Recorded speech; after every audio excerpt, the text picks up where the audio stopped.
यो social media हो साथी, कसैले सपोर्ट गरेन भनेर चित्त दुखाउने कामै छैन है। आज म हजुरहरूलाई आफ्नो भिडियो कसरी भाइरल गराउने भन्ने कुराहरू म हजुरहरूलाई सिकाउन चाहन्छु है। जति पनि मैले जानेको बुझेका कुराहरू है। मैले पनि यो 5 दिनको भित्र मैले पनि आफ्नो भिडियोलाई भाइरल गराउन सफल भए। हजुरहरू पनि भाइरल हुन चाहनुहुन्छ भने आउनुहोस् यो भिडियोमा है। हामीले कसैको भिडियो हेर्दाखेरि नि साथी, हामीले फुल वाच गर्दैनौँ, धक्का दिएर तलतिर मास्तिर सार्छौँ भने नि साथी, यसरी हाम्रो पनि भिडियो कहिले पनि भाइरल हुन सक्दैन है। कसैको भिडियो आफ्नो मोबाइलमा आइसकेको छ भने त्यो भिडियोलाई फुल वाच गरेर लाइक कमेन्ट अनि सेयर गऱ्यौँ भने। र अर्को कुरा है साथी, यति मात्र होइन, यति मात्र हजुरहरूलाई भनेर मैले मेरो भिडियोलाई भाइरल गराउन खोजेको होइन। जति पनि यो भिडियोमा कमेन्ट गर्नुभएको साथीहरूले यदि अगाडि पर्नु भयो भने त तपाईहरूले वेट गर्नुपर्छ। यदि बिचतिर लास्टतिर पर्नु भयो भने जति पनि यो भिडियोमा कमेन्ट गर्नुभएको साथीहरूको कमेन्टको रिप्लाई हजुरहरूले नदिए पनि लभ रियाक्ट या लाइक गर्दै 30-40 जनालाई लभ रियाक्ट या लाइक गरिदिनु भयो भने नि साथी, हजुरहरूको इङ्गेजमेन्ट त्यसरी बढ्छ।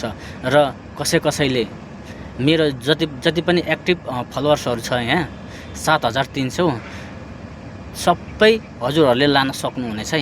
किनकि जति पनि मेरो भिडियोहरूमा लाइक कमेन्ट गर्नुभएको साथीहरूलाई हजुरहरूले पनि साथी बनाउँदै जाने भयो भने नि साथी, तपाईहरूको फलोवर्स त्यसरी बढ्छ र भिडियो भाइरल हुन पनि कसैले रोक्न सक्दैन है साथी है। मैले पनि हजुरहरूलाई मैले पनि 4-5 दिनभित्र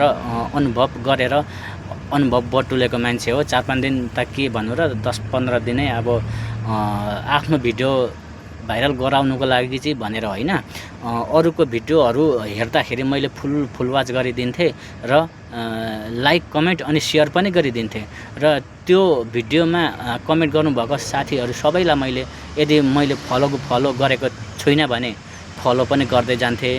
र कमेन्ट गर्नुभएको साथीहरूलाई मैले लभ रियाक्ट दिँदै जाँदाखेरि त्यसरी आफ्नो पनि इङ्गेजमेन्ट बढ्दो रहेछ र फलोवर्स पनि बढ्दो रहेछ है साथी।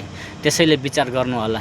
यसले वाइयात बोलो भनेर नभन्नु होला, एकचोटि चेक पनि अवश्य गर्नु होला है साथी। जति पनि मैले जानेको बुझेको कुराहरू मैले हजुरहरूलाई सेयर गरेँ है।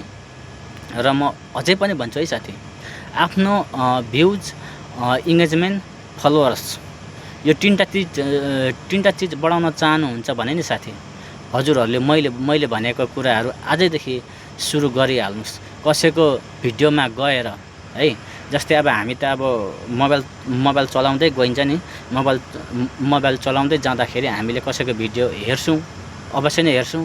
र हजुरहरूले लाइक मात्र गर्नुभयो भने फेरि म देख्न पाउँदिनँ नि फेरि है। त्यसैले लाइक सँगसँगै कमेन्ट पनि गर्नु होला र कमेन्टकै आधारले म हजुरहरूलाई सपोर्ट गर्न हजुरहरूको आइडी भिजिट गरिदिन्छु है साथी। त्यसैले लाइक मात्र होइन, कमेन्ट पनि गर्नु होला र कमेन्ट सँगसँगै सेयर पनि गर्नु होला है साथी। जसले यो भिडियोलाई सेयर गर्नुहुन्छ नि, म पनि हजुरहरूको प्रोफाइलमा या पेजमा गएर हजुरहरूलाई पनि म सपोर्ट गर्नेछु है साथी। त्यसैले विचार गर्नु होला। यसले वाइयात बोलो भनेर नभन्नु होला साथी।